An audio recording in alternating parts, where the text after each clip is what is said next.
The U.S. stock market is at new highs, but international flows are all over the place. There's been huge inflows into India and Japan, which has reinvigorated overseas investing, but China flows are flat to down as that market hits multi-year lows here. Here to make sense of it all, Dave Mann. He's the global head of product and capital markets at Franklin Templeton. Dave, you oversee Franklin's ETF business. It's a big one. It includes India, Japan, China ETFs.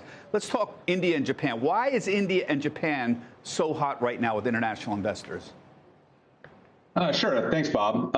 Yeah, India was one of our leading asset gatherers last year. FLIN's the ticker. The growth story's been wonderful there. Also interesting to look at it from a, it's a democracy. I kind of call it a noisy democracy when comparing it to something like China. So strong growth story, strong middle class. It's been an interesting one, especially compared to something like China from an emerging markets perspective. And Japan?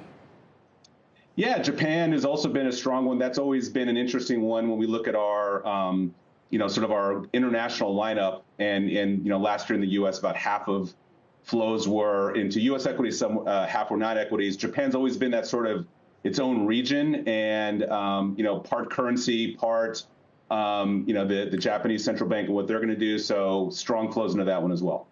So at the same time, I'm watching China. The inflows have been flat. Some of them are seeing notable outflows. Hong Kong and the mainland China indexes hit multi-year lows. The Shanghai and Shenzhen indexes, they've gone nowhere. 2007 levels is where we're at right now. So your China ETFs have all the big names. I see Tencent, Alibaba, Baidu. Why are investors fleeing China right now?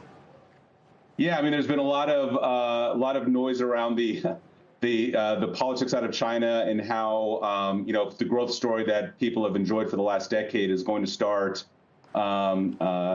decreasing.